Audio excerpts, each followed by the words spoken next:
O incêndio no edifício Joelma foi uma tragédia que aconteceu no dia 1º de fevereiro de 1974. Provocou 187 mortos e deixou mais de 300 feridos.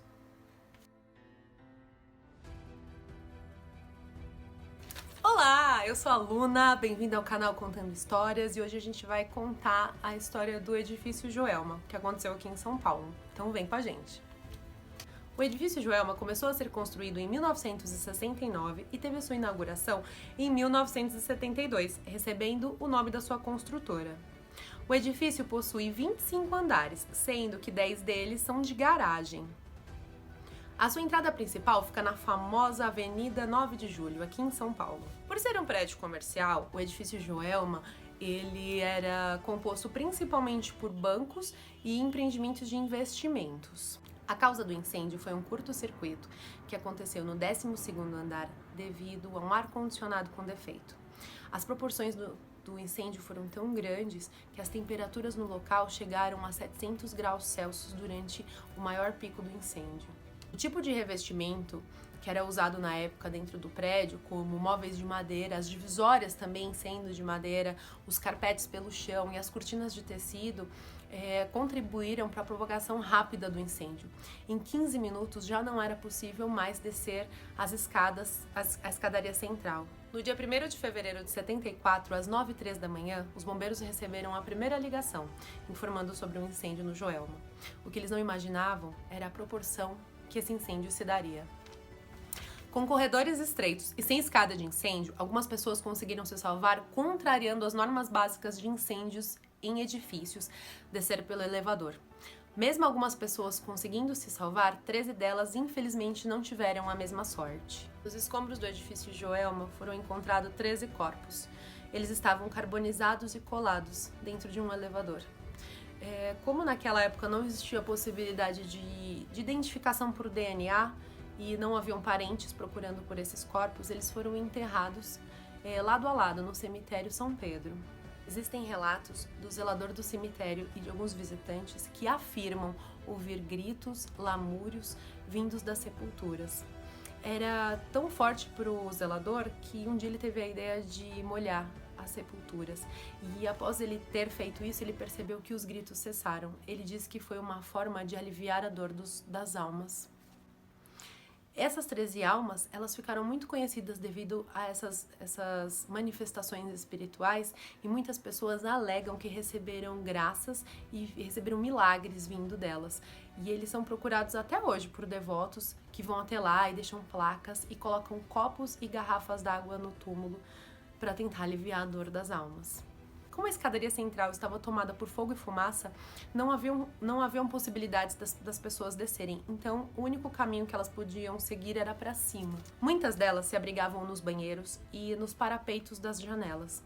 As pessoas do banheiro se molhavam, muitas pessoas tiraram as roupas para tentar aliviar o calor que estava no local naquele momento. Muitos dos sobreviventes se concentraram no 25º andar, que era um andar que tinha acesso a um terraço. E como 2 anos antes, um incêndio tinha acontecido em São Paulo e as pessoas foram resgatadas por helicóptero, as pessoas recordaram desse fato e tentaram ir para o terraço, onde possibilitaria o resgate delas por helicópteros.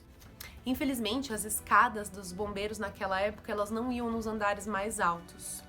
Então as pessoas improvisavam cordas feitas com cortinas e partes de roupas para tentar descer até o 12º andar, onde as escadas conseguiam alcançar. Uma mulher que descia por uma dessas cordas improvisadas desequilibra e cai escorregando de cabeça para baixo. A sorte é que ela cai sobre um grupo de bombeiros e socorristas que conseguem deter a queda dela, a mantendo viva. Já um rapaz tenta descer do 16º andar até o 12º, onde teriam as escadas, se desequilibra e cai. Ele cai em cima da escada dos bombeiros. O impacto desequilibra outras 3 pessoas que estavam descendo a escada e uns dos bombeiros. Todos morreram. Às 10h25, após 2 horas do início do incêndio, os bombeiros escreviam frases na calçada com tinta branca e amarela e falavam por megafones, pedindo calma. Mesmo assim, ainda se escutava as pessoas e no desespero se jogavam pelas janelas e caíam no chão. Médicos e bombeiros também foram hospitalizados, intoxicados pela fumaça. Às 15 horas foram encerrados pelos bombeiros a remoção das pessoas vivas do prédio. Muitos dos sobreviventes conseguiram sair até esse momento. Dizem que haviam mais de 30 corpos espalhados pela calçada em torno do prédio. Um inquérito foi aberto para saber quais foram as causas do acidente. E muitas irregularidades foram encontradas, 3 pessoas foram condenadas, mas nenhuma foi presa. A cada andar que os bombeiros subiam, eles encontravam mais e mais corpos, todos carbonizados. Muitos mistérios circulam entre o terreno do Joelma e o entorno dele. Algumas pessoas atribuem a eventos espirituais acontecidos anteriormente, como por exemplo no século XVIII, lá no terreno, ele era utilizado como pelourinho, um lugar onde os escravos eram castigados, torturados e mortos. Na época dos indígenas, lá era um matadouro de animais, e os índios, eles atribuíam aquele lugar como um lugar ruim, porque lá eles descartavam os restos mortais dos animais e acabou poluindo o terreno e as águas em torno do local. Também, em meados de 1948, o mesmo local foi um cenário de um crime. Um jovem de 26 anos assassinou a mãe e as suas 2 irmãs mais novas e as jogaram dentro de um poço que ele havia aberto semanas antes. Nunca foi esclarecido o crime, já que durante o interrogatório, vendo que não tinha mais como negar que teria sido ele que teria cometido o crime, o jovem pede para os policiais para usar o banheiro e ele utiliza a arma que usou para matar a mãe e as irmãs para se suicidar.